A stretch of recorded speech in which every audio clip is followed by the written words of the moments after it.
저는 신앙의 와꾸를 되게 좋아합니다. 디테일하게 한 부분 가지고 소개하는 것보다는 전체 신앙의 전체 패턴, 신앙의 주기 이것을 이제 굉장히 좋아해요. 그래서 전체의 틀을 잡게 되면 부분 전체가 볼 수 있기 때문이에요. 전체를 성경을 볼 수 있고 전체를 이해할 수 있고 하기 때문에 신앙의 어떤 중심 방향 이런 것에 상당히 중요합니다. 가장 기본적인 것에 대해서 오늘도 기초에 대해서 좀 잠깐 좀 얘기를 하겠습니다. 창세기 1장 여호와 하나님이 지으신 들짐승 중에 뱀이 가장 강하기로 하더라. 정복하고 다스리는 사명에 대해서는 좀 얘기를 하려고 합니다. 하나님께서 세상을 지으시고 질서 있게 지으셨어요. 인간을 맨 마지막에 지은 것은 중요하지 않아서가 아니라 모든 준비를 마치고 맨 마지막에 지으셨을 때 만약에 이제 첫날에 인간을 지어놓으면 땅이 없어. 좀 떠있어 공중에. 곤란하죠. 그 창조의 핵심은 인간입니다. 사람들이 의인 얘기를 많이 해요. 우주에서 별을 보고 인간을 바라. 그 엄청난 우주에 비해서 인간은 얼마나 개미처럼 미약하냐. 그러니까 우리가 더 겸손해야 된다. 뭐 이런 얘기, 넓은 마음을 가져라는 얘기 하고 그러는데 우주의 큰 별 그거 별거 아닙니다. 창조의 중심 인간이에요. 하나님께서 세상을 지으셨지만 그 하나님의 창조 피조물이죠. 그 속에 하나님의 영을 두시지 않았습니다. 그 모든 관할하고 다스릴 수 있도록 맨 마지막 날 인간을 지으시고 인간 안에 하나님 항상 하나님의 영을 두셨어요. 그 인간 하나님과 교제하면서 하나님의 영을 받아서 그 모두를 관리하고 다스릴 수 있도록 그 창조의 중심 인간입니다. 다스려라, 정복해라. 우리의 항상을 따라 우리의 모양대로 우리가 사람을 만들고 그런 바다의 고기와 공중의 새가 유치고 온 땅의 기운을 못 다스리게 하자. 하나님은 그분이 직접 왕이시기 때문에 그걸 직접 다스리지 않고 이 모든 걸 통치하시되 사람을 통해서 하십니다. 이 다스림이 뭐냐면 바로 하나님의 왕국을 말해요. 예수께서 오셔서 하나님의 나라와 하나님의 나라가 가까웠다. 회개하고 천국에 가까웠습니다. 천국은 이제 세상 멸망에 가까웠다 얘기가 아닙니다. 하나님의 왕국. 원래 하나님의 나라 왕국을 위해서 인간을 만들었어요. 그런데 인간이 그 하나님의 왕국에 실패했죠. 보통 하나님의 나라라는 얘기를 많이 하는데 성경에도 나라로 번역이 되어 있는데 사실 나라라는 말보다는 왕국이 더 맞습니다. 이 나라라는 표현에는요, 그 정치 체제에 따라서 뭐 민주주의도 있고 뭐 독재 정치도 있고 군주주의도 있고 뭐 군주제도 있고 여러 가지가 많이 있죠. 그런데 왕국이라는 것은 그러니까 대통령이나 총리가 이렇게 대표가 될 수가 있어요. 인간이 북한도 인민민주주의 진해가 공화국이에요. 민주주의의 진해가 하여튼 인민이 같은 나라라고 있다가 이쪽으로 그 얘기를 하고 있어요. 인민민주주의 공화국이라고. 하나님 나라라는 것은 그 나라가 아닙니다. 하나님 왕국이에요. 하나님이 왕이 되시고 왕이 통치하신 겁니다. 그래서 하나님 왕이시기 때문에 거기는 뭐 하나님 생활 벌써 6년을 하셨잖아요. 이제 좀 바꿔볼까요? 뭐 투표 뭐 이런 거 없어요. 하나님 왕이시기 때문에. 그래서 그 신앙의 세계에서는 다시게 이런 것이 의미가 없습니다. 그 여호수아 갈렙이 가나안 땅에서 청했을 때 다스걸려 있으면 10대 2로 압도적으로 그쪽의 의견을 따르게 됐죠. 그러니까 하나님 뜻에 합당하느냐 아니냐 이것에 달려있는 것이지 다수가 하는 길은 넓은 길은 오히려 진리가 아닙니다. 하여튼 하나님의 나라, 하나님의 영을 받고 하나님 교제하면서 하나님의 마음으로 하나님 영광을 위해서 세상을 다스리고 통치하는 것, 관리하는 것, 이것이 아담에게 주어진 미션이었어요. 그런데 아담이 이것을 열지 못했죠. 우리가 구원을 굉장히 중요시합니다. 하지만 구원은 거기서 끝나는 것이 아니고 원래 목적, 하나님의 나라, 통치, 다스림을 위해서 인간을 만드셨는데 다스리기는커녕 뱀에게 져서 포로가 됐어요. 구원이라는 것은 뭐냐면은 이 뱀의 노예에서 벗어나는 거예요. 뱀의 노예에서 벗어났다면, 회복이 되었다면 다시 원래 미션으로 돌아가야 되는 겁니다. 미션. 그래서 우리가 구원받고 우리 영혼이 하나님과 관계 회복된 후에는 다시 태초에 있었던 정복하고 다스리고 청지기로서 하나님을 위하여 이 세상을 정복하고 이 땅을 다스리고 내게 맡겨진 영역 속에서 지도력을 발휘하는 것, 이것이 하나님의 현재의 목적이고 의도라고 할 수 있습니다. 이 두 가지 측면이 나오는데 창세기 입장에는 다스림 정복에 관한 얘기가 나와요. 하지만 이 장의 그 다음에 보면 이 다스림 정복을 위해서 이 사역, 이 미션을 수행하기 위한 조건이 나옵니다. 이 조건이 뭐냐면은 선악과에 관한 가르침입니다. 최초 율법이죠. 10계명도 있고 많은 율법이 있지만 가장 첫 번째 율법은 선악과를 먹지 말아라 하는 거예요. 먹는 하는 정령 죽으리라. 그러니까 하나님의 사명, 미션을 감당하기 전에 조건이 뭐냐면 이 부분은 하나님에 대한 그 굴복을 말하는 겁니다. 하나님이 하라는 것은 하고 하지 말라는 하지 말아라. 어떤 그 법칙이 있어요. 기본, 가장 기본적인 법칙. 이것을 먹으면 안 된다. 이건 하나님에 속한 것이다. 이건 하나님의 영역이다. 이것은 굴복과 주권을 말하는 겁니다. 이것은 한마디로 말하자면 로드식을 말하는 거예요. 어떤 사역과 행위, 행함, 이것 전에 너 자신이 하나님께 굴복되느냐, 하나님 너의 머리냐, 이 문제가 먼저 해결되어야 된다는 겁니다. 그런데 여기서 실패했죠. 제가 로드식, 나의 욕망, 우리가 믿고 따랐던 것은 사실 하나님 아니고 뱀이었다. 우리 속고 있다. 이 세상 모든 시스템이 속이고 있다. 많은 신자들이 믿으면서도 사신사기 욕망을 줬고 사실 하늘의 군대에게 절하고 황금사장을 추구하면서 자기가 믿는 신이 하나님인지 알고 있다. 하지만 착각이다. 그런 얘기가 굉장히 많이 합니다. 왜냐하면 자기가 맺는 열매를 보게 되면 자기가 믿는 신이 어떤 신인지 알고, 우리가 믿는 신이 바르다면 우리 속에서 음란과 악성과 혈기와 정욕과 시기와 질투와 게으름과 자기 변명과 거짓과 이런 것이 계속 올라오지 않습니다. 이것은 우리가 잘못된 신과 관계를 맺고 있다는 거예요. 그래서 이 착각을 벗어나야 된다. 이 첫 번째 영역을 제가 강조합니다. 선악과를 먹으면 안 된다는 하나님과의 그 로드십, 주권의 측면과 사역적인 측면, 정복하고 다스리고 미션을 수행하라. 오늘 사람들이 이 두 번째에 몰두를 하고 있습니다. 이 첫 번째 미션, 하나님과의 관계, 이 부분은 소홀이에요. 다시 말하면 주도권이 이루어지지 않았어요.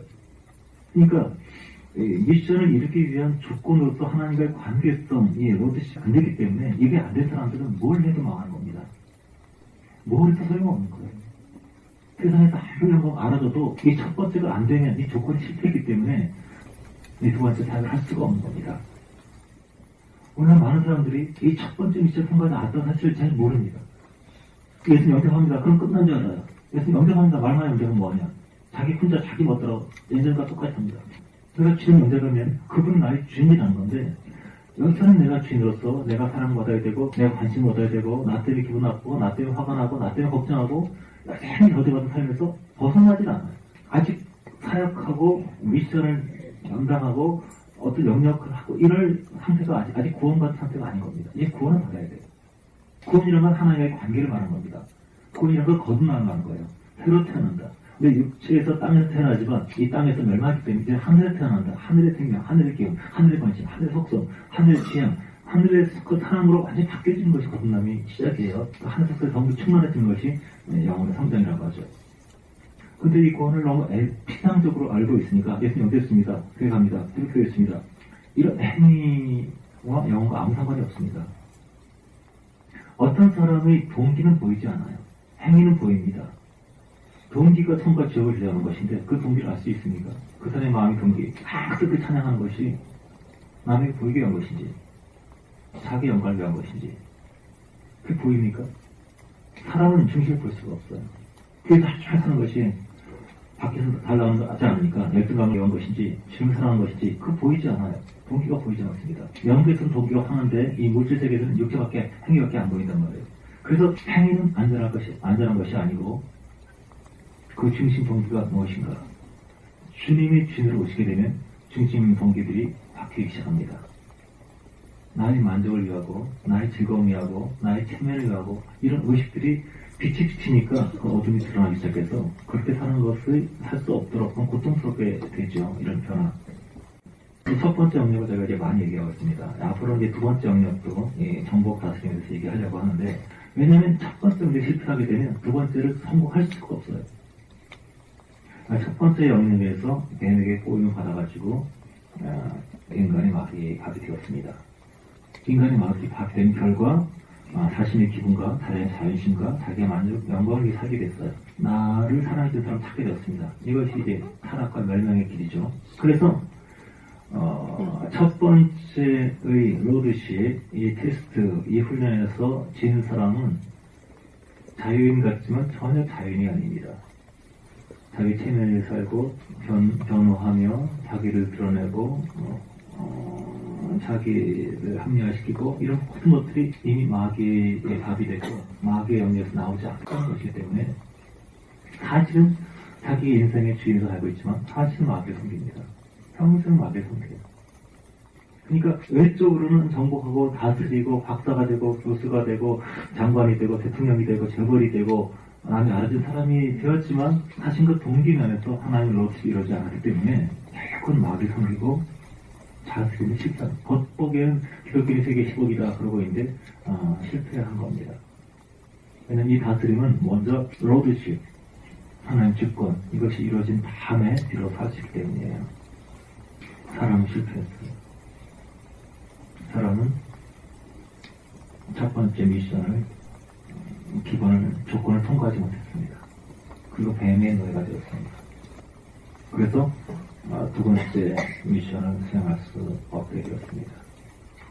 세상을 정보하고 다스리고 이래야 되는데 그것이 되어버린 거예요. 우리가 하나님께 굴복되면서 하나님 나의 주인으로 모시면서 나를 위한 삶, 나를 위한 어떤 그런 욕망들을 진짜 계속 못 박으면서 주님이 계속 우리 주인 되게 하시면서 우리는 이 두 번째 사역을 수행해 가야 됩니다. 요셉의 케이스를 보게 되면 순복하는 만큼 관세가 주어져 나갈 수가 있죠. 순복하는 만큼 작은 이제 충성을 했더니 더 큰 일을 맡기고 점점 나중에 주인의 심려 외에는 다른 간섭하지 않고 네가 마음대로 해라. 이 애굽에서는 네 말 허락 없이는 수족을 놓을 자가 없을 것이다.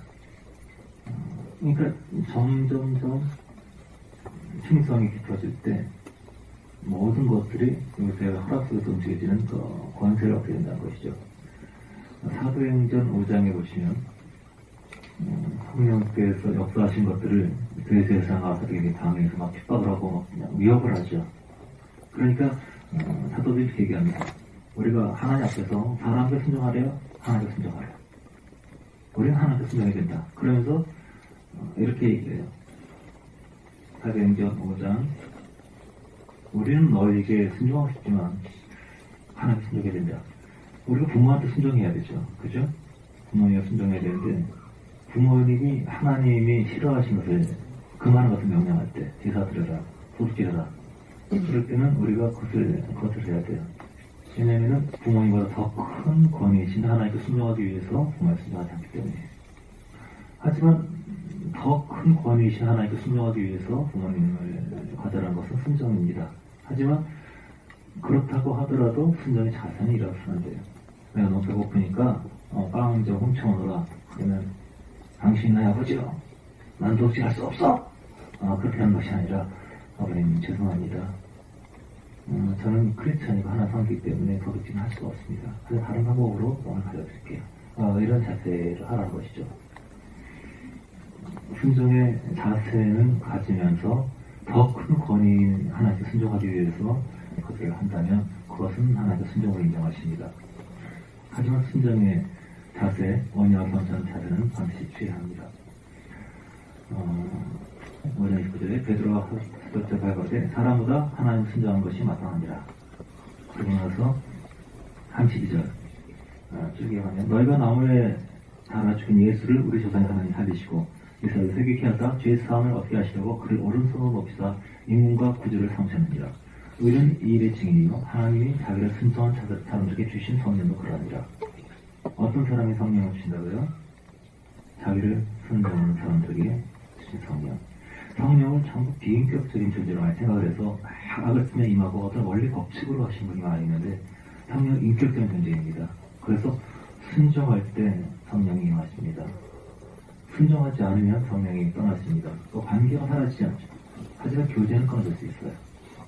그래서 아주 섬세한 성령이기 때문에 비둘기처럼 아주 싸가지 깜짝 놀라고 떠나는 성령이기 때문에 아주 섬세하고 내면적이지 않으면 성령을 유지할 수가 없습니다. 순종하는 사람 중에 진성령. 그래서 우리가 하나님과의 로드십이 이루어질수록 성령께서는 그 사람의 기름을 보시고 함께 하십니다. 우리가 악을 써서 성령이 오시는 것이 아니고 기도 많이 선 것이 아니라 주님께서 원하신 것들을 우리가 승복하고 이룰 때 성령께서는 우리를 지배하시고 우리를 장점 예수 그리스도로 이끌어가시고 우리를 권세한 능력을 보시고 그분의 원하신 뜻을 위해서 우리를 사용하십니다. 그래서 이 첫 번째 미션이 이루어진 것만큼 주께서는 우리가 사역을 맡기신다. 예수께서 세 가지 시험을 마치시고 사역을 시작한 것처럼 물론 많은 사람들이, 많은 사역자들이, 많은 주님의 종들이 예수를 믿는 사람 다 주님의 종이에요. 그 첫 번째 미션 제가 통과하지 못하고 당연히 로드십이 안 돼 있습니다. 주님의 주대심이 안 돼 있습니다. 내 멋대로 사는 사람, 이것이 얼마나 무서운 건지 몰라요. 언제 주가 떠나시나 소멸 되시나 이건 이거지 않고 나한테 그냥 미끼와 덫을 치면 그냥 그 성공이 좋은 줄 알고 즐거이 마귀의 노예가 돼버리는 첫 번째 미션 로드십을 계속 이루는 것이 인생의 훈련 과정이고 그리고 각자에게 맡긴 영역들이 있습니다. 아담이 포괄적으로 온 세계를 말하였지만 각자에게 맡긴 달란트, 사명, 가정 자기 맡겨진 사람도 있죠. 교사는 학생이 자기 맡겨진 사람들이고 부모는 자녀가 자기 맡겨진 사람이고 회사에서 자기에 맡겨진 영역이 있고 일이 있고 사람들이 있고 자기 영역이 있습니다. 그 영역을 주님의 영광을 위해서 다스려야 합니다. 아랫사람들 전혀 다루지 못하는데 이걸 자기 부인이라 생각하는 사람도 있어요. 자기 부인이 아닙니다. 억아가 폭력으로 누르는 것이 아니고 그냥 그 무기력하게 권위를 잃어버리는 것이 아닙니다. 기독교에는 권위주의라는 것은 없습니다. 하지만 권위는 있어요. 예수님께서 권위주의 아니죠. 어린아이에게도 편하게 접근하시고 세리와 창기에도 너무나 쉽게 올 수 있었고 그러나 권위를 가지고 있었습니다. 사도 바울도 권위주의 아니에요. 하지만 권위가 있었습니다. 복음을 전하기 위해서 자기 밖에 있는 사람들에게 전하기 위해서 권위를 갖고 있었어요. 내가 다시 가면 용서하지 아니하죠. 내가 너희 갈 때 온유한 얼굴로 나아가랴 아니면 단정한 얼굴로 나아가랴 항이나 어떤 권위를 갖고 있었습니다. 우리도 그 권위가 처음 첫 번째 미션을 통해서 주님과 연합될수록 주께서 어떤 권위와 사역을 맡긴다는 사실을 이해해야 됩니다. 우리가 주님께 순복하지 않으면 주님께서 우리에게 사역을 맡기지 않을 겁니다. 그래서 우리는 외적인 짐이 있지만 실제 영적인 힘을 갖고 있지 않을 겁니다. 주님께서 주신 권위에는 영적인 힘이 있기 때문에 그 영적 권위, 다스림, 정복, 그 권세 그것은 어디에서 기인한 것일까요? 성경 묵상하다가 최근에 이런 결론을 얻었습니다. 여호와 하나님의 흙으로 각종 들짐승과 공중의 각종 새를 지으시고 아담이 어떻게 이름짓나 보시려고 그것들을 그에게로 이끌어 이르시니 아담이 각 생물을 일컫는 바가 곧 그 이름이라. 아담이 모든 육축과 공중의 새와 들의 모든 짐승의 이름을 주니라. 자, 아담이 모든 육축에게 모든 공중의 새와 모든 들의 짐승의 이름을 주었다. 이름을 줄 수 있는 능력, 저는 이것이 다스림과 정복의 무기라고 생각합니다. 그런 결론을 얻게 됐어요. 말하는 것, 이름을 짓는 것, 의미를 부여하는 것, 성격을 규정하는 것, 어떤 사건들에게 어떤 상황에 대해서 그것을 이름을 부여하고 의미를 부여하는 것, 말하는 것, 언어를 통해서 다스리고 정복할 수 있다는 권세를 줬다는 것을 확인하게 되었습니다. 이 모델이 창세기 1장 26절에 모든 걸 다스리고 정복해라. 이 언어로서 다스리고 정복하는 그 모델이 바로 예수 그리스도입니다. 예수님께서 병을 고치거나 문제 해결하기 전에 후배이 막 따라오니까 다윗아 선이여 나를 고치고 막 그러니까 물어봐요. 마태복음 9장에 내가 능히 일을 할 줄로 믿느냐? 그러니까 주로 그러하외다. 너희 든대로 되라 하고 예수께서 이것을 입술로 시인할 것을 자꾸 물어보십니다. 내가 이거 할 줄 믿느냐? 주여 믿습니다. 어떤 사람이 이런 고백을 해요. 할 수 있거든요. 무슨 말이냐? 주여 무엇을 하실 수 있거든 해서 칩죠. 그러니까 주님께서 이 언어를 바꿔야 된다. 할 수 있는 것이 무슨 말이냐. 그래서 예수님께서 말로써 사람을 다스리고 환경을 정복하고 어둠을 처리하고 갈릴리 바다의 강풍 속에서 새들을 막 두려워하면서 우리가 죽겠나이다 그렇게 말하고 있는데 예수께서는 마지막 어찌하면 믿으느냐 그러면서 바람아 하도야 잔잔하다 그렇게 있을 때 그 말이 이루어져. 그러니까 예수님께서 말씀을 하실 때 그 말씀이 이루어집니다. 예수께서 이름을 지시고 성격을 규정하시고 명령하실 때 그것이 이루어져요. 그러니까 이것은 예수님이 보여주신 세상을 다스려 정복하는 비결입니다. 예수께서 처음으로 말씀을 전하시는데 사람들이 마태복음 7장에 예수께서 산상에서 강하시고 말씀을 전하실 때 사람들이 놀랐는데 그 이유는 뭐냐면 예수께서 말씀하신 것이 권세 있는 자와 같고 저희 바리새인과 서기관과 같지 아니합니다. 그걸로 충격 내용보다도 그 말씀하신 것이 권세인 것 같다. 마태복음 7장 28절 예수께서 이 말씀 마치시니 무리들이 그 가르치신 놀리니 이는 그 가르친 것이 권세인 자와 같고 저희 서기관들과 같지 아니하니라. 언어를 통해서 이름을 짓고 상황을 규정하고 선언하고 선포했을 때 그것이 그대로 이루어졌습니다. 그것이 그 이름이 되었어요. 그것이 그대로 실제화되었습니다. 이 아담이 해야지만 하지 못했던 타락했던 것들을 주님께서 다시 회복시켜 주셨어요. 그래서 말씀을 전할 때 서기관화가 틀렸다는 것은 서기관의 얘기는 성경을 잘 얘기하고 잘 알지만 하나 이론에 그쳤다는 것이죠.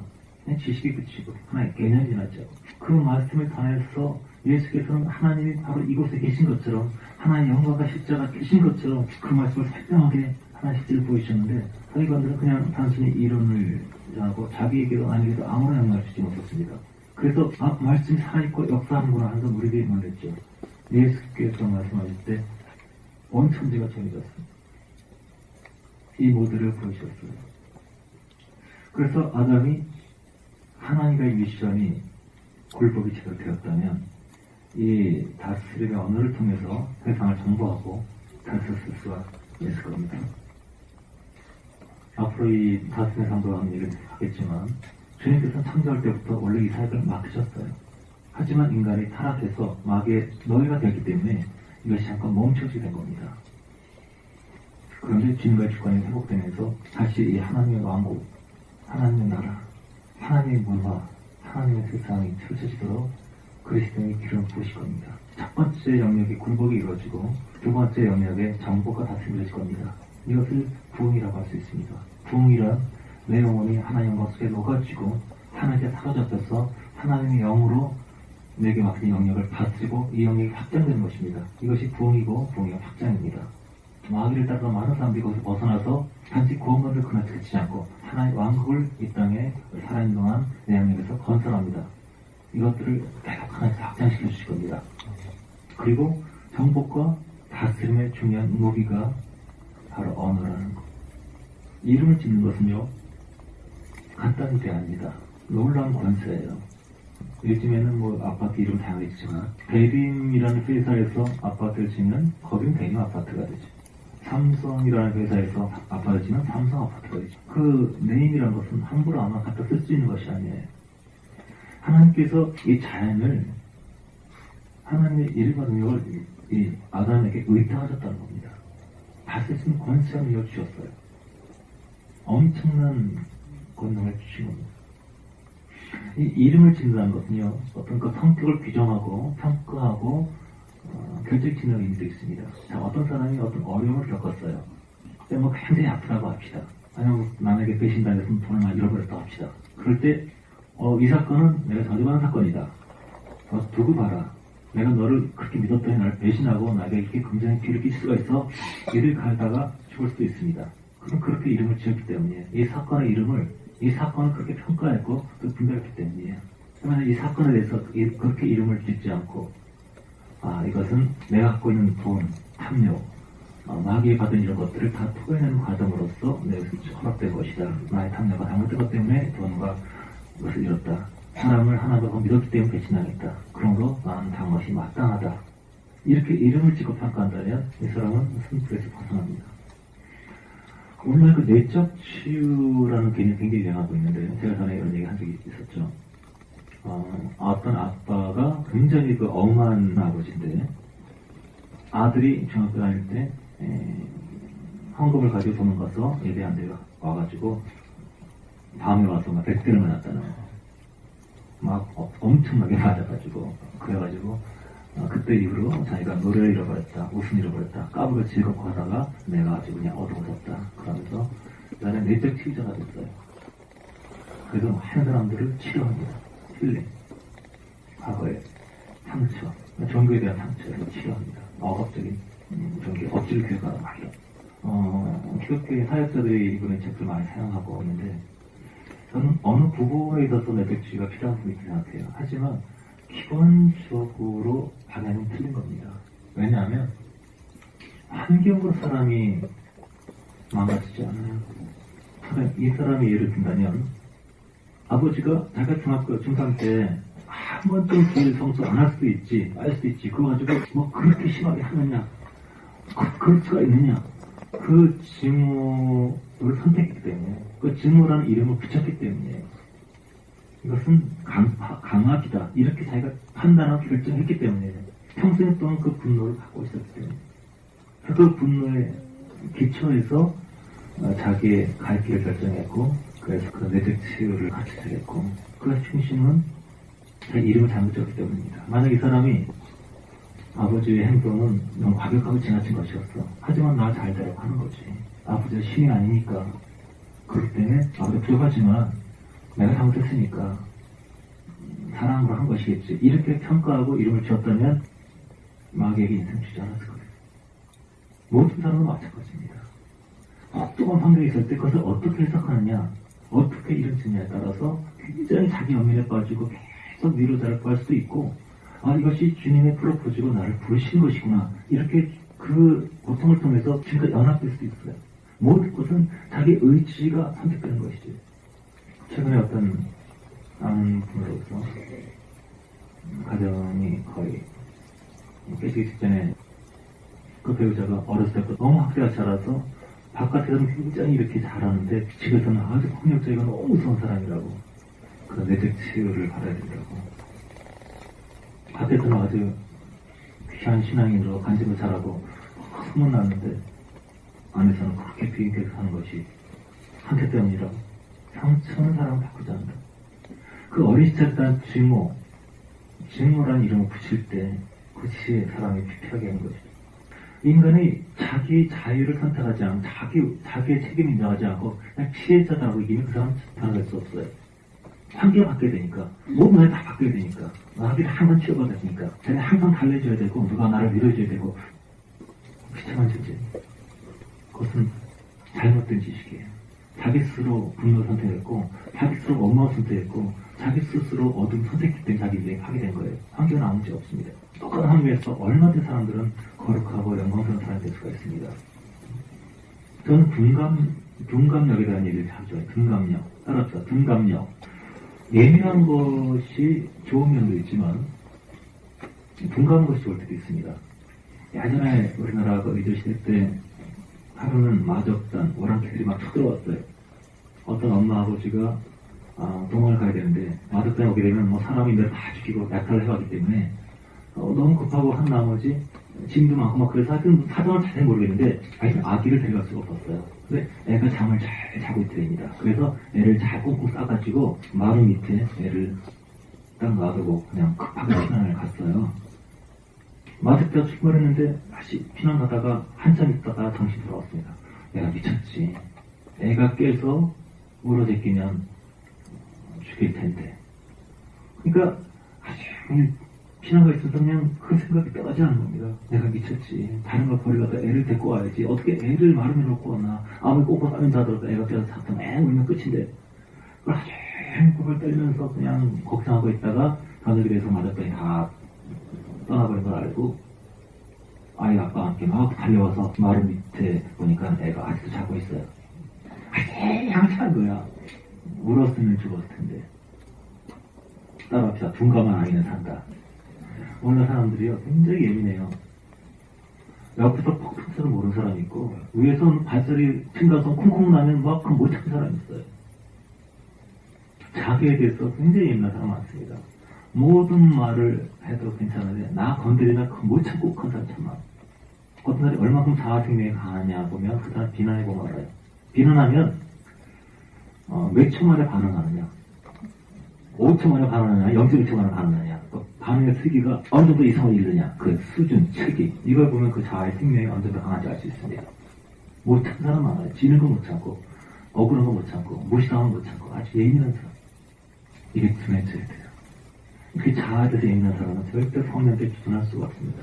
예수님께 둔할 수가 없어요. 자기 기분, 자기 생각, 자기 감정이 예민한 사람들. 물건 하나 사더라도 요건 노래해야 되고, 초래해야 되고, 99점도 안 돼. 100점 마음이 들어야 돼. 그래서 물건 다 따뜻 반품하고, 내가 IT 관심 있어서 그런 카페 가 들어가게 되면, 난 요거 반품하고, 저거 반품하고, 맨날 그거 하는 사람이 있어요. 요거 요래서 하면 되는데, 여기 색깔이 뭐, 이렇게 아이패드인데, 뭐, 푸딩도 하되나? 아니, 잘 모르겠어. 근데 실력은 눈으로 보이고, 그걸 잘 찾는 사람이 있어요. 그 마음을 반품하고, 꼭 진상짓을 해요. 인생을 피곤하게 사는 사람이 있어요. 완전 해야 돼. 너무 예민한 사람들. 여러분, 주님 외에는 모든 것들은 다 둔해지세요. 이럴 수도 있고, 저럴 수도 있고. 그러니까 인간이 살아갈 때, 뭐 이래도 되고 저래도 돼. 그러면 그건 문제가 없는데, 아니야. 이건 꼭 이래야 돼. 이런 거는 여기 놔야 돼. 누구 내 걸 건드렸어. 이건 여기 있어야 되는데, 왜 3cm 지나갔어? 어떤 교회가 피아노 위치를 옮기자고 해서 교회가 두 개가 갈라졌어요. 역사 깊은 교회인데. 피아노 거기 있어야 되는데, 이쪽으로 옮긴다고. 그것 때문에 서로 뭐, 옮기는 파, 이동파, 그대로 한류파, 돼서 싸우다가 그 교회가 갈라졌어요. 근데 그게 다른 목사님이 오고 나서 그때 피아노 옮겼다 그러더라고요. 어떻게 옮겼냐 안 갈라지고 그랬더니 피아노를 조금씩 옮기셔야겠어요. 끝까지 갈게요. 예민한 사람들, 자기 마음에 안 맞으면 견디지 못하는 사람들, 사소한 불이익이나 사소한 불편을 참지 못하는 사람들, 이 예민함을 죽이기 위해서 많은 사건들을 만나게 되고 많은 사람을 만나게 됩니다. 그까지가 아무것도 아니라 그럴 수도 있고 이럴 수도 있다 해도 되고 안 해도 된다. 이 자기에 대해서는 어그러지게 되면 인생 한탄하게 살 수 있습니다. 아무것도 아닌데 나 망했다고 그런 사람이 있어요. 주님을 잃어버리게 됩니다. 그렇게 예민하면서 주님께 예민할 수 없기 때문이에요. 주님을 알아가고 진정한 가치가 무엇인지 알게 되면 돈을 벌으나 잃으나 아프나 건강하나 그렇게 신경 쓰지 않습니다. 누가 날 칭찬하면 욕하나 그렇게. 옛날에는 누가 날 칭찬하면 좋아했고 욕하면 걱정하고 속상하게 하고 또 성장을 하니까 누가 날 욕하면 기쁘고 누가 칭찬하면 걱정되고 막 그랬는데 좀 더 살아가니까 그걸 그렇게 신경 써요. 어차피 욕하면 욕하고 칭찬하면 욕하고 그게 중요한 게 아니라 어차피 바람은 항상 부는 거 파도는 항상 치는 거. 주님 외에는 주님의 거룩하시고 임재하시 외에는 건강도 왔다 가고 물질도 왔다 가고 사람도 왔다 가고 사랑도 왔다 가고 우정도 왔다 가고 가정도 왔다 가는 것이고 그렇게 신경 쓸 수 없다. 분간을 지게 되면 우리 영혼을 잘 건들 수가 있습니다. 자, 언어를 통해서 규정한다. 내 삶을 저렇게 규정할 수 있어요. 내 삶이 실패 인생 아닙니다. 후회할 인생 아닙니다. 의미 부여를 잘하고 성격을 규정을 잘한다면 우리는 우리 삶을 다스릴 수 있어요. 우리에게 맡겨진 영역이 있습니다. 내 몸을 다스려야 돼요. 몸이 아플 때 이런 얘기 많이 합니다. 옛날에는 주 예수 그리스도시여 날 아프다 이거 많이 하는데 너무 그렇게 귀찮으니까 그냥 무릎이 아프면 무릎 충만, 예수 충만, 무릎 충만, 예수 충만. 그러면 무릎이 점점 뜨거워지면 회복되는 걸 느껴요. 가슴이 아프면 가슴 충만, 예수 충만, 그냥 가슴이 회복되는 걸 느껴요. 우리는 몸을 다스릴 수 있어요. 그리고 우리 감정을 다스려야 돼요. 나이 많은 사람 중에서도 혈기라든가 이 감정을 컨트롤 못하는 사람 많습니다. 욱하고 막 터뜨리고 나이 그거 수습하려고 굉장히 시간 많이 걸리고 그것은 아직 우리가 맡겨진 영역을 컨트롤하지 못하기 때문에 호흡을 하면서 자기 감정을 할 수 있어야 합니다. 생각도 다스려야 돼요. 이 머리가 쓰레기통처럼 꽉꽉이 들어가려고 해도 하나 통제 못하는 사람이 있어요. 병에게 심하게 맞게 된 사람들이죠. 하지만 너희가 정보하고 다스려야 할 때 우리의 직업을 다스리고, 우리의 감정을 다스리고, 우리 몸을 다스리고, 우리의 생각을 다스리고, 우리의 영역을 하나씩 요셉이 점점 다스리는 영역이 확정되어서 하나님의 영광을 위해서 이것이 확정되는 이것이 부흥의 과정입니다. 첫 번째 영역이 통과 안 되면 다스린다고 해봤자 결국 나를 위해 다스리기 때문에 사실은 다스린 것이 아니라 마귀의 지배에 받는 것이죠. 다스림, 정부의 미션을 하나님께서 주셨습니다. 그리고 그 미션의 무기로서 언어를 주셨습니다. 규정 지을 수 있는, 선언할 수 있는 권세의 능력을 주셨습니다. 이 능력을 마귀에게 빼앗기고 그랬어요. 마귀에게 빼앗기고 그랬는데 예수께서 오셔서 세 가지 시험 통과하시고 다시 그 능력을 우리에게 주셨습니다. 누가복음 10장에 보시면 70명이 제자들이 나가서 사역을 하다가 귀신을 쫓아내고 승리를 하고 나서 더 기뻐가지고 막 신나서 주님의 이름으로 마귀가 승복했다고 이렇게 얘기를 하시죠. 예수께서 이 유명한 말씀 하세요. 70이 기뻐 들어와 가로되 주여 주의 이름으로 귀신도 우리에게 항복하더이다. 예수 이르시되 사단의 하늘에서 번개 떨어진 것을 내가 구하노라. 내가 너에게 뱀과 선거를 밟으며 원수의 모든 능력을 제어할 권세를 주었으니 너를 해할 자가 결단 것들이라. 권세를 회복해 주십니다. 이 죄뿐만 아니라 이 말씀을 받는 모든 아담에게서 주었다가 빼앗기는 권세를 다시 회복해 주시는 과정이에요. 마태복음 10장에도 그 말씀이 나옵니다. 마태복음 10장 1절 보시면 예수께서 12제자를 부르사 바로 빛 쫓아내며 모든 병과 모든 약한 것을 고치는 권능을 주시니라. 자, 12제자에게만 이것이 해당하는 것이 아닙니다. 귀신과 약함을 부실 수 있는 이것들은 마귀에게서 눌려서 노예가 된 것인데 마귀에서 벗어나서 마귀를 이길 수 있는 힘을 주신 거예요. 뱀과 정갈, 원수의 모든 능력을 제어할 권세, 능력과 권세는 단어가 나오죠. 능력은 힘을 말하는데 힘보다 강한 권세를 말하는 겁니다. 커다란 트럭이 막 8톤짜리 트럭이 막 지나갈 때 강한 능력이죠. 보통 경찰이 손 딱 들고 삐리 불면 멈춰야 되잖아요. 능력이 권세 앞에서 지는 겁니다. 우리는 힘을 내고 악쓰고 이렇게 막 그 능력으로서 막이는 것이 아니라 우리에게 예수의 이름의 권세를 주셨다는 거예요. 이 권세가 언어를 통해서 나옵니다. 판사가 뒤에 선고할 때 너 신령 받아라고 하고 막 부르치고 막 신냐는 것이 아니라 그러니까 좀 강한 거 할 때는 하나 목 터지고 그것이 아니라 사형 그런 거예요. 판사가 그를 감옥에 집어넣어 생기는 것이 아니라 그에게 지금 권세가 있기 때문에 우리 예수님께서 우리에게 주신 권세는 바로 그런 것입니다. 승복할수록 권세가 증가되고 우리 언어를 통해서 이 권세를 사용함으로 이 언어를 통해서 우리 삶을 입증하고 성격을 규정함으로 하나님 안에서 하나님의 시각으로 새롭게 상황과 사건과 영역을 규정함을 통해서 그들을 정복하고 다스리되 그대로 되니라. 말하는 모든 것이 이름이 그대로 되니라. 우리는 우리에게 다시 권세 회복되는 것을 믿고 이 권세를 사용해서 아이들 잡을 때 신나게 잡지 말고 권위 있게 말해야 됩니다. 권위 있게 반복. 한 가지 이건 더 할게요. 아담이 우리가 권세를 회복했는데 그리고 권세는 풍복과 관계를 통해서 점점 더 확장되기도 합니다. 그런데 처음 잃었을 때 어떻게 권세를 이렇게 잃게 되었을까요? 오늘도 똑같은 방식으로 우리는 권세를 잃기 때문이에요. 여호와 하나님은 흙으로 학동지름을 공중의 학동세계를 지으시고 아담이 어떻게 이름 지나 것이려고 그에게 이끌어갔다. 하나님이 지으셨어요. 이름은 안 주었습니다. 이름은 너희가 지은 거예요. 많은 영들입니다. 들짐 중에 하나가 뱀이죠. 많은 영들, 많은 사건들 우리에게 와요. 아직 이름은 없습니다. 이 사건들이 형제들아 내가 당한 일이 빌립보 1장 2장 말하죠. 오히려 복음의 이익이 되었다. 이렇게 바울에게 이름을 짓고 성과를 한 거예요. 하나님께서 우리가 어떤 상황을 주시는데 그것은 축복도 저주가 아닙니다. 우리가 어떻게 이름을 붙이냐에 따라서 그것은 이익이 될 수도 있고 재앙이 될 수도 있어요. 그래서 나는 실패했다, 나는 억울하다, 나는 분하다, 누가 날 밀어줘야 된다. 그런 사람은 그렇게 스스로를 나중에 건진 사람이고 이것을 통해서 나는 하나님께 나아가겠다. 자기가 그렇게 자기 권리를 사용한 사람이죠.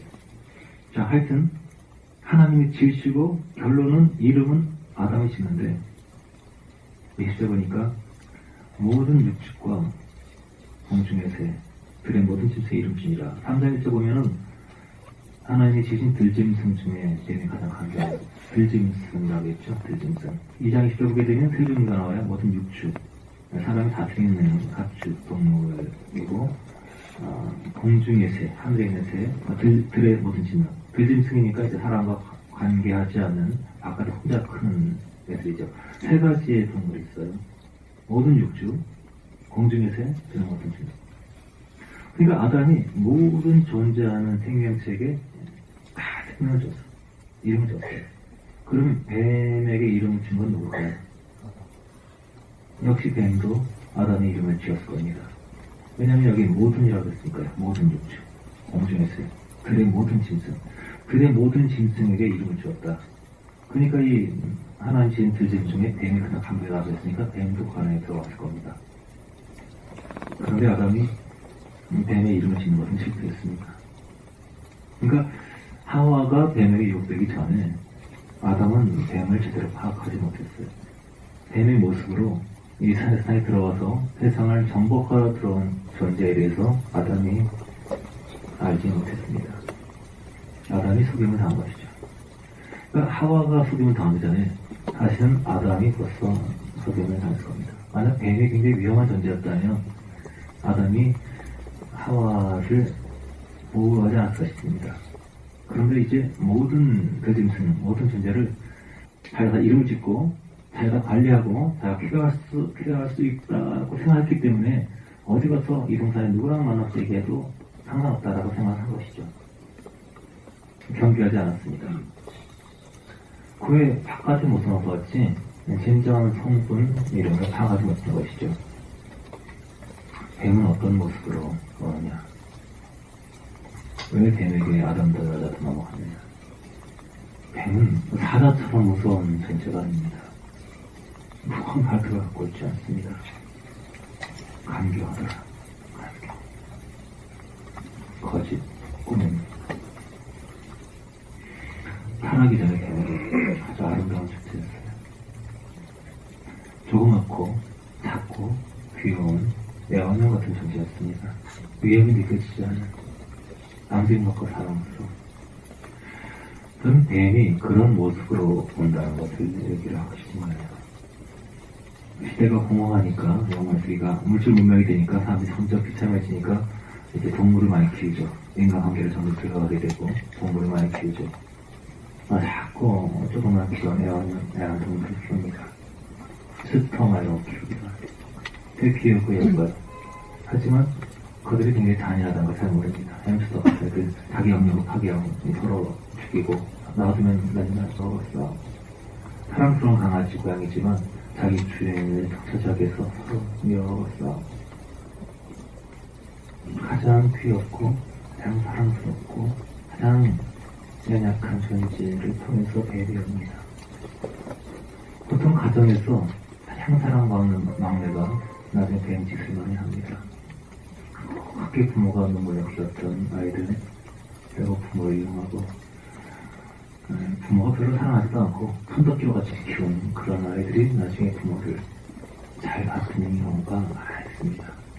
이게 유혹의 원리입니다.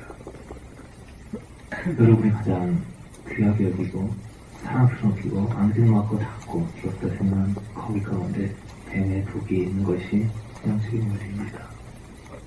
가장 아름답고 사랑스러웠던 삼솔의 그녀 빌라 바세가 아름답고 멋지게 나타나요. 사랑이라고 정의하고 내 가슴이 막 흔들어져요. 하나님 제발 이 사람을 주십시오. 이 사람만 저에게 주시면 제가 모든 척했습니다. 이런 모습으로 나타나요. 엄청난 능력과 권세를 주었고 운명을 선택할 수 있고 우리가 어떻게 입증하고 어떻게 의미를 부여하고 어떻게 인생을 평가하냐에 따라서 우리 삶이 이제 바뀌어질 수 있는데 그 엄청난 권세, 판단의 능력을 아주 아름답고 조그맣고 앙증맞고 친절하고 사랑스러운 존재에게는 경계심이 확 허물어져서 무서운 존재가 아닙니다. 아름답고 안승맞고 매력적이고 달콤하고 귀여운 존재입니다.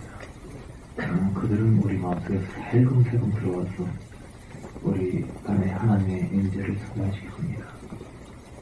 조금씩 우리 뇌의 세포를 잡아먹고 당신을 혼미하게 만듭니다. 심장을 빼앗아갑니다. 점점 우리는 그의 숙주가 되고 그 아름답고 안정맞은 모습은 점점 항상 곳은 원래의 모습으로 바뀌어집니다. 이것이 뱀의 모습이에요. 이 시대의 뱀의 악마 아름다운 가면들이 너무나 많다는 걸 기억하세요. 그리고 우리가 예전에 엄청난 능력을 갖고 있는 주었고 운명을 바꾸지만 할 수 있는 요한스를 속아서 귀여운 그 존재에 헌납한 것처럼 오늘도 그렇게 많은 크리스찬들이 그렇고 걸려도 잃어버리게 되는 것을 기억하세요. 하나님 우리에게 정보가 쓰는 것을 주었고 미션을 주셨습니다. 그것을 이루기 전에 먼저 그 조건이 하나님의 로드십이 이루어져야 됩니다. 로드십, 하나님의 주권 속에서 그의 청지기, 그의 종으로서 내 기호로서 이름을 지는 것이 아니라 내 기분에 따라, 외모에 따라 이름 지는 것이 아니라 하나님의 영광과 감동을 따라서 상황을 평가하고 사랑을 평가하고 예언을 싣고 믿음을 고백하고 신하고 이것이 우리 정복을 회복시킵니다. 사람들이 어떤 사람은 바른 기도를 합니다. 하나님 바른 정목을 가져야 생기더라 합니다. 아무리 기도하고 나서 어두운 말을 통해서 그 모든 기도를 잃어버리게 합니다. 나쁜 고백을 통해서 잃어버리게 해요. 주님 안에서 주님을 위해서 말해야 돼요. 참과 지옥도 말하는 것이 결정하는 겁니다. 사람의 상처를 주는 것은 언어예요. 어두운 시각, 어두운 관점들이 사람의 영혼을 파괴합니다. 우리가 사람에게 갇히고 싶지 않은 것은 어리석은 말하기 때문이에요. 어리석은 말을 하고 바보 같은 말을 하고 듣기 싫은 말을 하고 쓸데없는 말을 하고 그 사람 옆에 가기 싫어집니다. 우리의 언어가 회복된다면, 우리 언어가 정확한 것을 말한다면, 주님 안에서 주님을 찬양하고 서로를 축복하고 자신을 낮추고 다시 분수 안에서 주어진 모든 것들을 감사하고 찬송하고 하나님께 영광 드리며 우리에게 주어진 것들 하나하나 바른 의미를 부여하고 기뻐하고 찬양한다면, 감옥에 갔을 때 원망하고 불평했던 바알과 신라가 다음중에 일어나 주님을 찬양하고 이불 벌릴 때 성령이 임하십니다. 그래서 영들이 떠나가고 영의 교차가 이루어지고 천사들이 오고 지지 일어나죠. 우리는 언어를 통해서 우리 인생을 선택할 수 있습니다. 들키며 이를 가며 바깥 어둠에 쫓겨난 사람들은 자기의 언어들을 그 의미의 규정들을 속아서 잘못 사용하듯 하면 됩니다. 우리는 주님 바라보면서 주님과 주도권 속에 굴복하면서 우리 인생을 바꿀 수 있습니다. 그리고 그 미션을 다시 회복할 수 있습니다. 인생은 아름답다고, 주님을 찬양한다고, 서로 사랑한다고, 그리스도고, 주께서 나에게 역사하시고 나를 붙드실 거라고 고백하고 신하면서 우리에게 주신 미션들을 이뤄갈 수 있습니다. 승리합시다. 굴복하고 분별합시다. 내가 매혹된 아름답고 앙증하고 귀엽고 좋은 그런 것 속에 있는 뱀의 독성을 분별합시다. 우리 인생을 저렇게 규정합시다. 우리는 복된 인생입니다. 모세가 말해서 이스라엘아, 너는 행복자다. 너와 같이 하나님의 사랑을 이루는 백성이 누가 있느냐? 우리는 행복자입니다. 우리는 공의를 입은 자입니다. 우리는 뛰어 있고 하루 사는 것이 없지만 그런 무한한 사랑과 너무나도 용서를 받은 사람입니다. 우리 용서하시고 축복하신 그분이 이제 우리에게 함께 하셔서 나의 인재와 기운을 떠나지 않을 것이다. 너의 입술이 하게 될 것이다. 내가 말한 것이 이루어지게 할 것이다. 너의 인생 규정하는 대로 새롭게 인생이 펼쳐질 것이다. 주께서 말씀하십니다. 인생 새롭게 합시다. 고백과 신과 믿음으로 이루어집니다. 기도하겠습니다. 저녁에 굴복할 때 우리는 다시 천국 시작됩니다. 그리고 천국을 확장시킬 수 있는 미션을 갖게 됩니다. 언어를 통해서 고백을 통해서 우리의 주어진 것들을 의미를 부여합니다. 그 언어의 선포의 권세를 빼앗긴 뱀과의 대화를 보면 뱀이 계속 유혹하면서 너 자신을 위해 살아라 이렇게 얘기해요. 너 자신을 위해 살아라. 하나님 너를 질투하신다. 너를 위해서. 너를 걱정해주는 것처럼 마귀는 항상 이렇게 합니다. 시험은 너무하지 않냐? 야, 자녀가 그럴 수가 있니? 부모가 너무하지 않냐? 항상 마귀는 속이고 참수합니다. 너를 위해서 너 가만히 있으면 바보 적당해. 너 참지 마. 너 문대 줘야 돼. 너 혼내야 돼. 가만히 있으면 바보 적당한 거 아니야? 마귀는 계속 없이 얘기를 합니다. 하나님은 너를 미워해. 하나님 네가 잘 되면 좋아하잖아. 그 사람은 너 가만 놔두면 너 다시 바보로 할 거야. 너 가만 쳐놔서 안 돼. 마귀는 끝없이 얘기합니다. 그런데 그 얘기에 먹히는 이유는 뭐냐면 이것이 나를 위한 거라고 마귀가 소리기 때문에 자기를 위해서 나를 위해 살고 싶기 때문에 자기 연민에 빠지고 자기 슬픔에 빠지고 자기를 너무 사랑하니까 마귀를 이길 수가 없어요. 국제시장에서 본 내용 중에서 아주 인상적인 대사가 있었어요. 이 주인공이 가족을 위해서 희생하면서 파도 광부에 있었는데 다시 올라오러 가려고 그러니까 아내가 막 부르짖으면서 가지 말라고. 왜 당신 그렇게 희생만 안 하냐고. 왜 당신은 삶 속에 당신이 없냐고. 당신 삶 속에 왜 당신 빠져있냐고. 이 당신을 살라고. 막 울어요. 그런데 감정적이고 사람들이 많이 느낄 수 있는 그 내용이지만 이 세상 사람 보고 모르는 사람들의 보편적인 가치가 아니라는 생각이 들었어요. 나를 위한 것. 왜 당신은 자신을 살지 않고 왜 남만 위해 사느냐. 그렇게 바보같이 사느냐. 근데 그렇게 바보같이 살았던 게 바로 예수 그리스도입니다. 나를 위한 삶은 내가 있어야 된다. 나를 위해 살아야 된다. 그게 마땅한 행동한 것 같지만 모든 사람이 지옥불에 떨어진 이유는 결국은 나를 위해 살기 때문이에요. 인간은 나를 위해 살도록 창조되지 않았어요. 하나님을 위해 살고 남을 위해 살고 나를 내어놓고 내어주고 이럴 때 행복하다 하나님 창조하시기 때문에 너를 위해 살아라. 너를 만족에 위해 살아라. 이것은 마귀의 가르침입니다. 뱀의 가르침이에요. 너는 행복해진 사람 찾아라. 그 환경을 위해서 노력해라. 그 뱀의 가르침이에요. 그렇지 않다. 나는 나를 위해 삶을 살지 않겠다. 사탄아 물러가라. 예수께서 주님 그림하옵소서. 이제 예수님 더 이상 피곤하게 하지 마세요. 자신을 위해 사세요. 이렇게 말할 때 사탄아 물러가라. 예수님 물리쳤어요. 나를 위해 주고 나를 걱정하는 사람은 물리쳤습니다. 아버지에 의해서 내가 이 자를 마시지 않겠느냐. 주께서는 아버지의 과업을 기뻐하셨습니다. 쩔어지고 자기를 부인하고 자기 욕망과 자기 소원과 자기 즐거움과 자기 쾌락을 부인하고 그것이 천국의 이름 기라고 우리에게 가르치셨어요.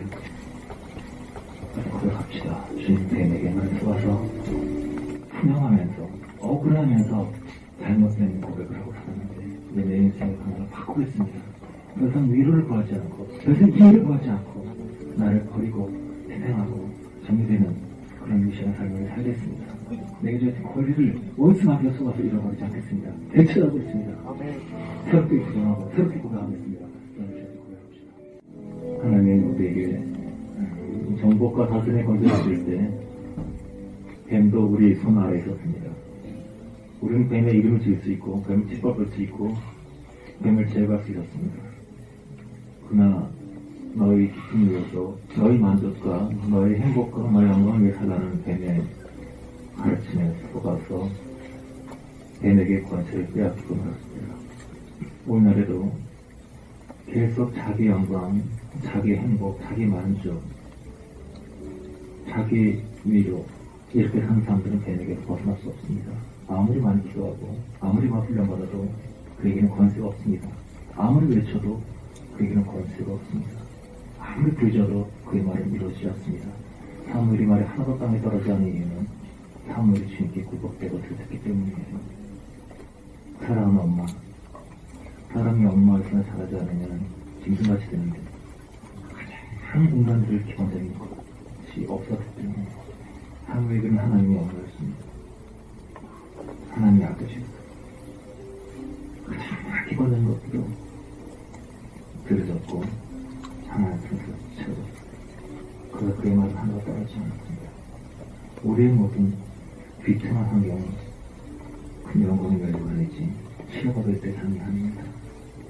그것을 통해서 우리 안에 하나님을 깊이 징계하시기 때문에 다만 이런 것들을 우리가 어떻게 이루어지느냐, 어떻게 필요하냐에 따라서 자기가 실패자가 될 수 있고, 자기 염려까지 더 많이 받게 될 수 있고, 자기 위로성을 찾아서 평생을 방황해서 아무도 자기를 위한 사람 없기 때문에 평생 징화와 원한 속에서 인생을 마칠 수 있습니다.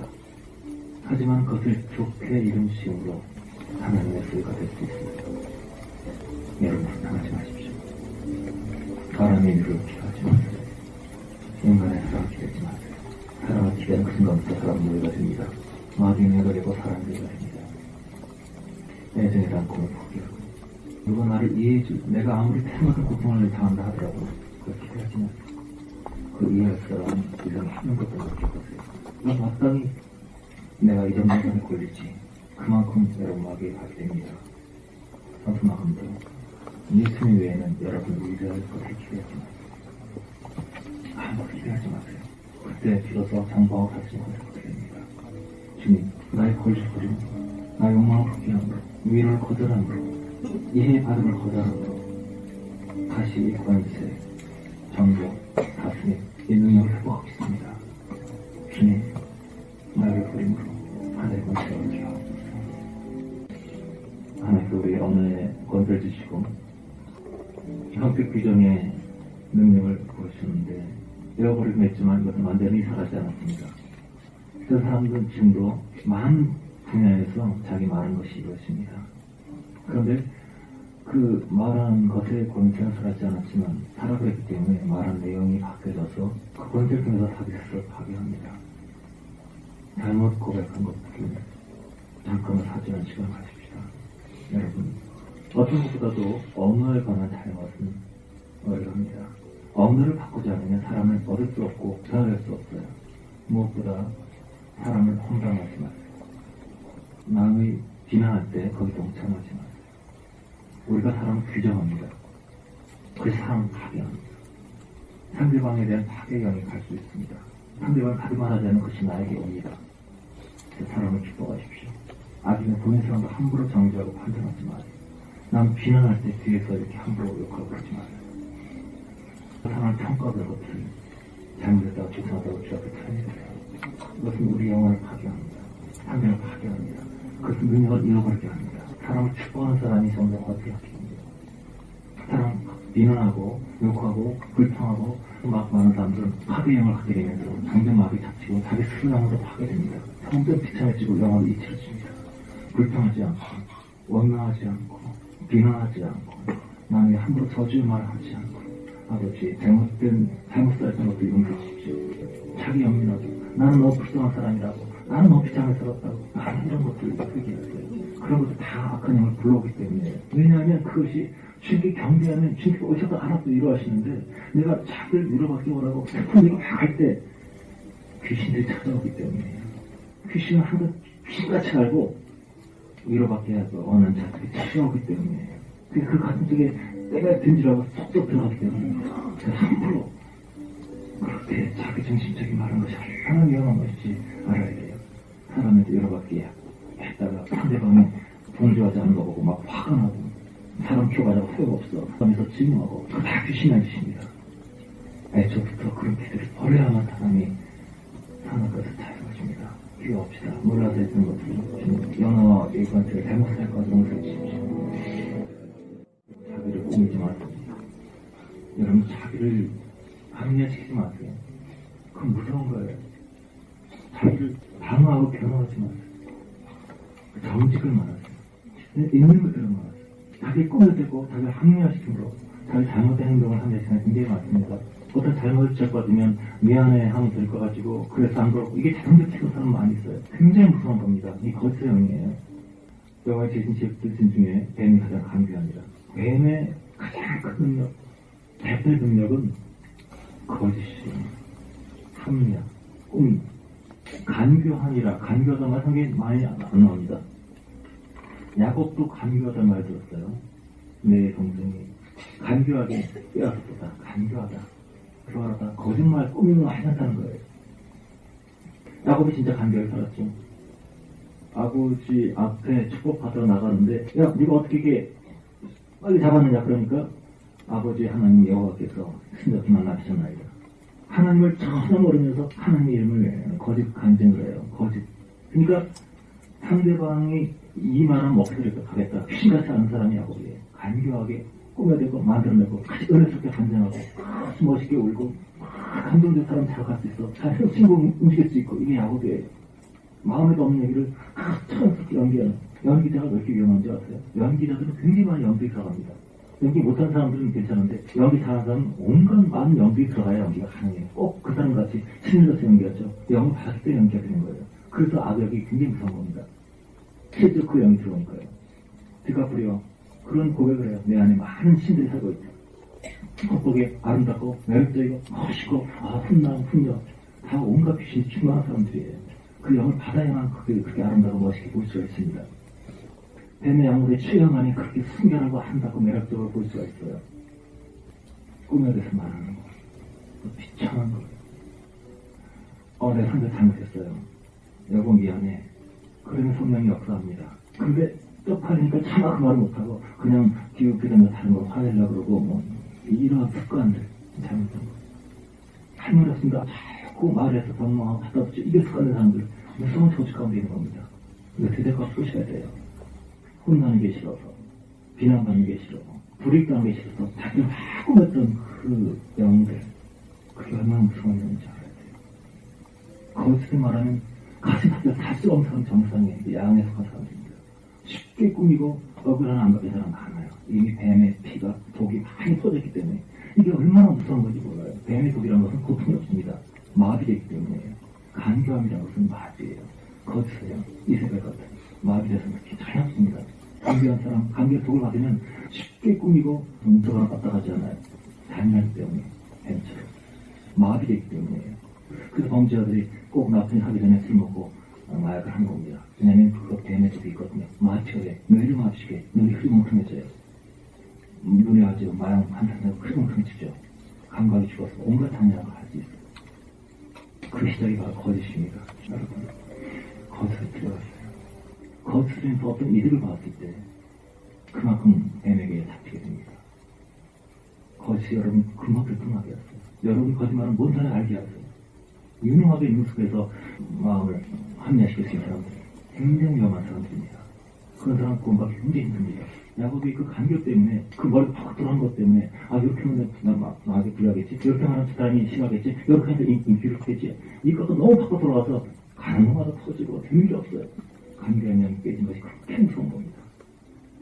주님, 규정하는 은사, 이름 짓는 은사를 통해서 이것이 잘못된 이름을 짓지 않고 거짓을 행하지 않고 하루아침에 말할 수는 없지만 이것을 거부하십시오. 나를 변호하지 마세요. 나를 합리화시키지 마세요. 내가 오죽하면 그랬겠냐고 이런 말 하지 마세요. 마음이 가장 좋아하는 말입니다. 쉽게 이것은 그렇다 아니다 이것이 좋은 겁니다. 단순하게 좋은 거예요. 나옵시다. 바른 빛으로 빛의 언어로 살게 하옵소서. 꾸미지 않게 하옵소서. 세상을 전부하기 전에 오늘 우리 자신을 하십시다. 함께 선언하세요. 내 몸아, 내 영혼아, 평안할지어다. 찬양하라. 내 영혼아, 내 속인 모든 것들아 주님을 찬양하고 주님을 높여라. 나의 감정아, 너의 멋대로 움직이지 마라. 모든 멋대로 헐기거리고 욱하지 말아라. 너는 평안할지어다. 너는 내 말을 들을지어다. 너는 평안할지어다. 생각은 잠잠하라. 생각은 멋대로 움직여봐라. 너는 나의 정자. 넌 내 안에서 통일될지어다. 생각은 평안하고 가슴에 평안하고 내 영혼과 내 몸 평안할지어다. 충만할지어다. 하나님의 성령으로 충만할지어다. 충전될지어다. 예수의 이름으로 평강할지어다. 내 몸아, 내 영혼아, 주를 바라보고 주를 찬양하라. 주를 기대하라. 충만하라. 예수의 영광으로 주의 영으로 채워주라. 내 맛으로 충만되라. 내 영혼아, 내 영혼아, 내 영혼아, 내 몸아 강건하고 충만할지어다. 너는 권세 안에 있을지어다. I so set I shall raise. 아버지, 창조하시면서 우리가 허락하셨던 미션, 이 아름다운 세상 창조하시고 그의 이름을 불러가고 관련 다스리며 주님의 이름과 주님의 영광을 높이고 드리며 모든 것이 더 아름다운 세상, 이 천국의 영광을 만들기를 주님께서 허락하셨는데 우리는 실패했습니다. 하지만 이제 다시 이것을 회복시키기를 원합니다. 주께서 회복을 시작하셨고 그러셨기 때문에 예수님의 발치지에 따라서 다시 잃어버린 권세를 찾고 주의 러브십 굴복이 이루어지며 맡겨진 영역 속에서 천국의 영광을 확장할 것입니다. 하나님의 영광이 하나님 통치하심이, 하나님 다스리심이 우리 삶 속에 임하는 것을 볼 것입니다. 아직 마귀에 속아서 통치당하는 온 세상의 모든 것들을 부셔버릴 것이고 하나님 영역을 확장시킬 것입니다. 우리를 사용하여 주시옵소서. 많은 세월 동안 진리를 알지 못해서 영광을 섬기고 나를 섬기고 내 기쁨과 자아를 섬기는 가운데 원수의 인하여 탈취당하고 피폐한 삶을 살았습니다. 아버지, 이제 눈을 밝혀주시고 이제 더 이상 자기 연민과 자기 변화와 자기 변명과 자기 합리를 위해서 살지 않고 하나님의 영광을 살게 주시옵소서. 하나님의 왕국을 이 땅에 건설하는 미션을 지구 창조한 후에 우주를 창조한 후에 주었습니다. 그 미션을 이루기 위한 조건은 하나님의 로드에서 굴복해준다는 것이었어요. 그거 한 후에 하나님의 영을 받아서 우리가 이 복음의 어떤 전체 흐름을 알게 되면 성경에 이해할 수가 있는데, 예를 들어서 내 말이 너희 안에 거하고 너희가 내 안에 가면 뭐든지 이루라. 그러면 내 말이 너희 안에 거하면 기본적인 조건이 이게 진짜 애매하거든요. 그죠? 그의 뜻대로 무엇을 구르면 들으십니다. 그의 뜻이 뭔지 이 복음을 이해하게 되면 이 모든 조건이 성경이신 겁니다. 로드식의 모든 조건, 하나님이 나의 주인 되시고 내가 주인 돼서 내 소원과 뜻이 없는 것, 그 상태에서 내 소원과 뜻이 없는 상태에서 먼저 그의 나라와 그의 영이 내가 굴복되었을 때, 그때 우리가 입술에 권세를 갖게 되고 신의 권세를 갖게 되고 그걸 통해서 우리가 창조를 한다는 겁니다. 그래서 이 미션의 조건은 굴복이고 미션의 무기는 언어입니다. 언어를 통해서 규정하고 신한 것이. 그래서 너희가 왜 이렇게 믿음이 없느냐? 왜 믿지 않느냐? 내가 일할 줄 믿느냐? 지금 계속 물어본 것입니다.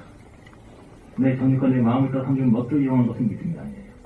그리고 어떤 사람들이 제 말씀 속에서 주의 마음과 주의 생각을 가지고 믿음으로 인격적으로 고백하고 신할 때, 하나님의 관계성 속에서 고백할 때 이것이 이루어지는 겁니다. 사무의 말이 하나도 안 떨어진 것처럼, 예수의 말이 하나도 안 떨어진 것을, 예수를 규정한 것마다 이루어진 것을 주님 보여주신 모델이에요.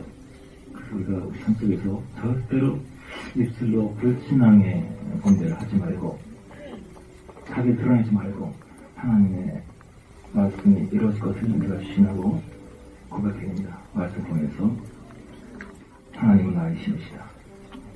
나는 주님을 사랑합니다. 하나님 나를 떠나지 않는다. 하나님 나와 함께 하신다. 나는 주님을 따라갈 것이다.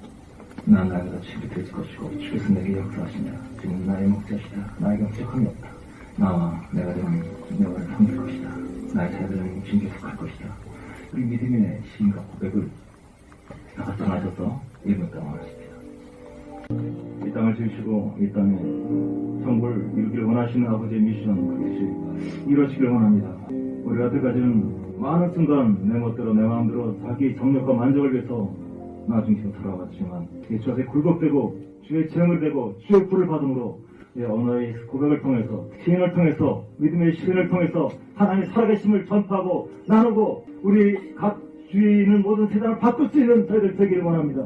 우리의 육체는 잠잠할지어다. 우리 감정도 굴복될지어다. 할렐루야, 할렐루야.